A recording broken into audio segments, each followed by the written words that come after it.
एक मोदी एक योगी 52 सहयोगी, उत्तर प्रदेश में सबसे उपयोगी। उत्तर प्रदेश में लगातार दूसरी बार शपथ लेने के बाद योगी फुल एक्शन में है। कैबिनेट मीटिंग में योगी ने आज सबसे पहला फैसला गरीबों के लिए किया और अन्य योजना को 3 महीने और जारी रखने का ऐलान किया। कैबिनेट मीटिंग के बाद योगी ने अफसरों से भी मीटिंग की और क्लियर ऑर्डर दिया। योगी ने अफसरों से कहा कि जनता ने उनकी सरकार को मैंडेट दिया और जनता का ख्याल रखना है। लेकिन दिल्ली से लखनऊ तक चर्चा इस बात की हो रही है कि आखिर योगी के मंत्रियों के सिलेक्शन का क्राइटेरिया रहा क्या। पूरे उत्तर प्रदेश में इस बात की चर्चा है कि योगी ने किस आधार पर नए मंत्री बनाए और किस आधार पर 22 मंत्रियों को हटाया। 22 का मिशन तो पूरा हो गया, लेकिन योगी ने जो टीम बनाई है वो 24 और 27 के मिशन में कैसे काम आएगी। योगी कैबिनेट सिलेक्शन की फुल इनसाइड स्टोरी यहां देखिए।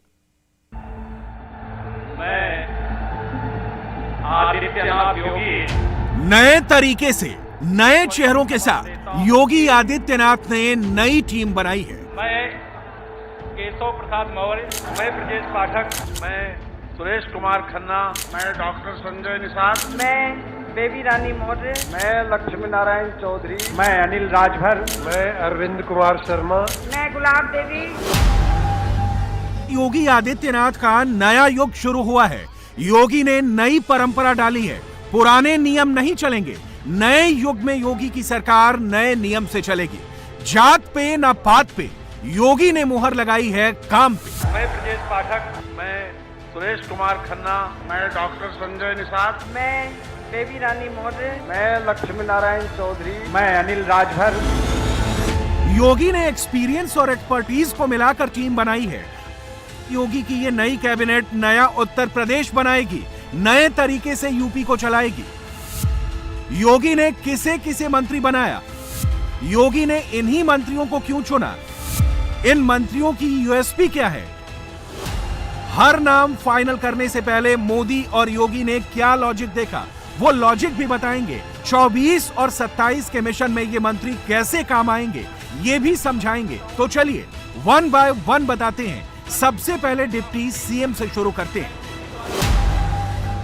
केशव मौर्य योगी आदित्यनाथ के डिप्टी सीएम थे और केशव मौर्य सेकंड टर्म में भी योगी आदित्यनाथ के डिप्टी सीएम बने हुए।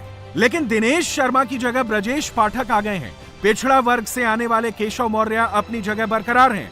यानी योगी ने ब्राह्मण डिप्टी सीएम को ब्राह्मण डिप्टी सीएम से ही रिप्लेस किया है। मैं केशव प्रसाद मौर्य ईश्वर की शपथ लेता हूं। केशव मौर्य बीजेपी के प्रेजेंट प्लान और फ्यूचर प्लान दोनों के लिए अहम किरदार है। तभी तो सिराथू सीट से हार जाने के बाद भी उनको डिप्टी सीएम पद की शपथ दिलाई गई है। केशव मौर्य यूपी बीजेपी में पिछड़ी जातियों के बड़े नेता हैं। वो विश्व हिंदू परिषद से बीजेपी में आए।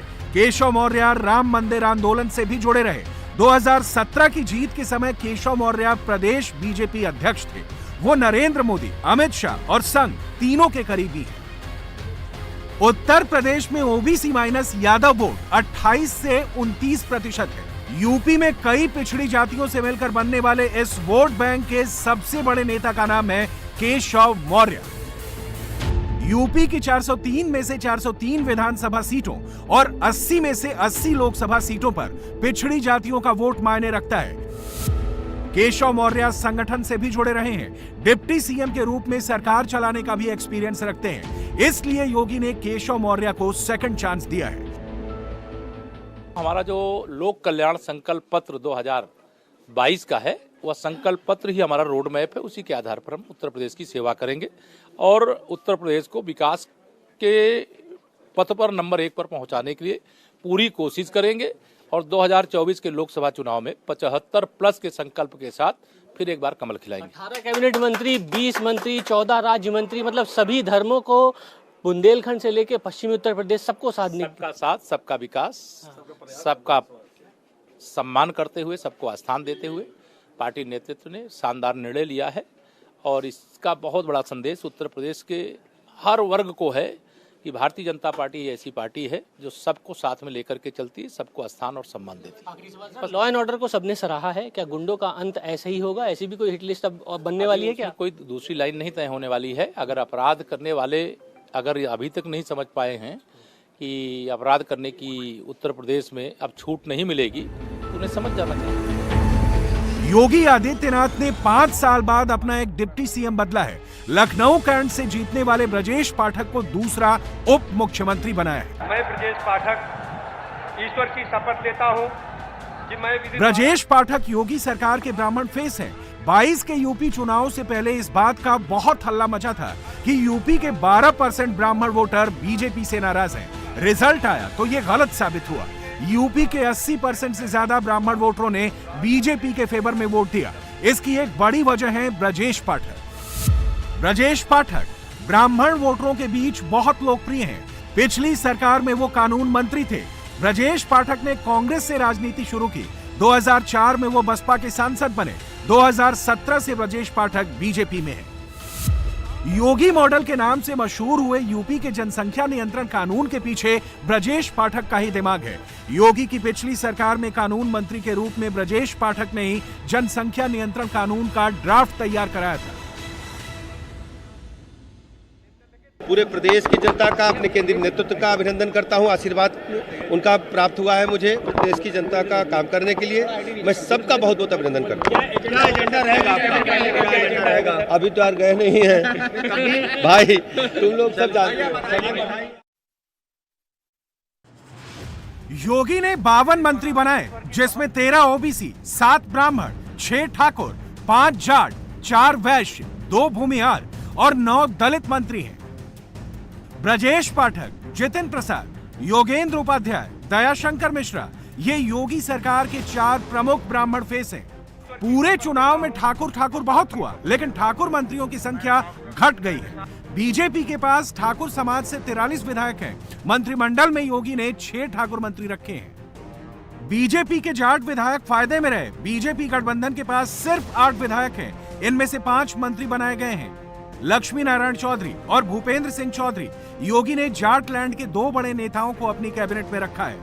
इस प्रदेश की महान जनता ने हमारे यशस्वी प्रधानमंत्री जी के, माननीय मुख्यमंत्री जी के नेतृत्व में बहुत बड़ा जनादेश हम लोगों को दिया है और हम लोगों ने जो बातें अपने संकल्प पत्र में कही हैं और इस प्रदेश की बेहतरी के लिए माननीय मुख्यमंत्री जी के नेतृत्व में हम सब लोग मिलकर काम करेंगे, ऐसा मेरा सब लोगों को। नहीं, सरकार का और पार्टी का बहुत बड़ा सिस्टम है। सब मिलकर इस प्रदेश के 25 करोड़ लोगों के लिए काम करेंगे, उनके जीवन को बेहतर करने के लिए काम करेंगे। यूपी में बीजेपी के पास सिर्फ 4 भूमिहार विधायक हैं। 2 भूमिहार मंत्री बनाए गए हैं। योगी ने 5 महिलाओं को मंत्रिमंडल में जगह दी है।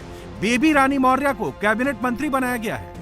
गुलाब देवी को राज्य मंत्री का जिम्मा मिला है, जबकि रजनी तिवारी, प्रतिभा शुक्ला, विजय लक्ष्मी गौतम राज्य मंत्री बनाई गई हैं। स्वतंत्र देव सिंह, बेबी रानी मौर्य, अरविंद शर्मा और संजय निषाद, योगी के 16 कैबिनेट मंत्रियों में इन 4 नए मंत्रियों पर गौर कीजिए। स्वतंत्र देव सिंह पिछड़ा वर्ग के नेता हैं। बेबी रानी मौर्य दलित समुदाय से आती हैं। अरविंद शर्मा भूमिहार हैं और संजय निषाद जाति से ताल्लुक रखते हैं। लेकिन इन मंत्रियों की यूटिलिटी सिर्फ जाति तक सीमित नहीं है। 22 के चुनाव में यूपी प्रदेश बीजेपी संगठन संभालने वाले स्वतंत्र देव सिंह को उनके काम का पुरस्कार मिला है। स्वतंत्र देव सिंह 2017 में भी मंत्री बनाए गए थे। 2019 में उन्हें यूपी प्रदेश बीजेपी संगठन का जिम्मा सौंपा गया। वो बीजेपी के ओबीसी नेता हैं, फिलहाल विधान परिषद के सदस्य हैं। स्वतंत्र देव सिंह ने एबीवीपी से छात्र राजनीति की शुरुआत की थी। राधे राधे राधे राधे राधे राधे राधे राधे सबसे पहले राधे राधे।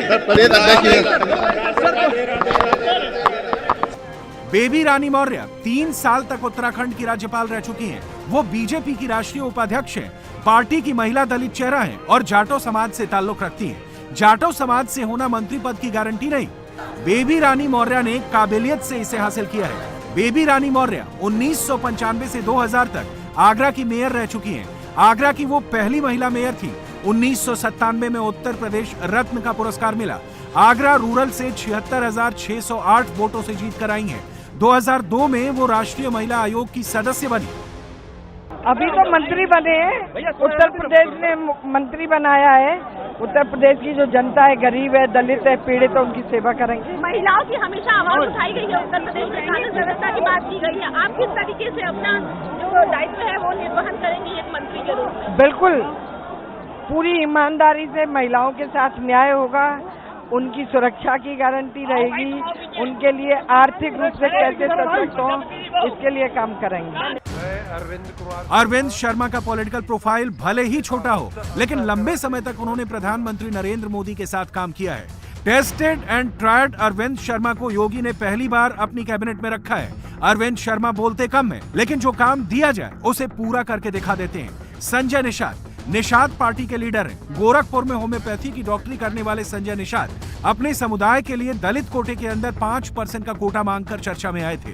22 के चुनाव में उन्होंने बीजेपी के साथ गठजोड़ किया और अब मंत्री बन गए। मल्लाह केवट निषाद जाति में 53 उपजातियां हैं। संजय निषाद ने सभी 53 जातियों को जोड़ा। मल्लाह केवट निषाद यूपी में 7% तक है।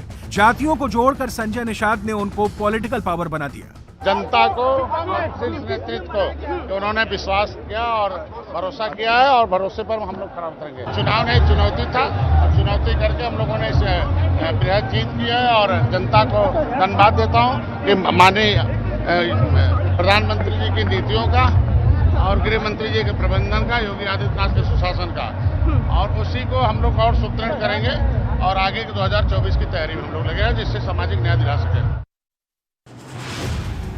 योगी आदित्यनाथ ने दरबारी प्रथा का अंत कर दिया है। प्रधानमंत्री नरेंद्र मोदी के आशीर्वाद से योगी ने कई पुराने मठाधीशों की मठाधीशी खत्म कर दी है। योगी ने पिछले मंत्रिमंडल के 22 मंत्रियों की छुट्टी कर दी है। दिनेश शर्मा उप मुख्यमंत्री थे, अब कहीं नहीं है। सतीश महाना उद्योग विकास मंत्री थे, इस बार मंत्री नहीं बनाए गए हैं। श्रीकांत शर्मा हाई प्रोफाइल ऊर्जा मंत्री थे, लाख वोट से जीतने पर भी योगी ने मंत्री नहीं बनाया।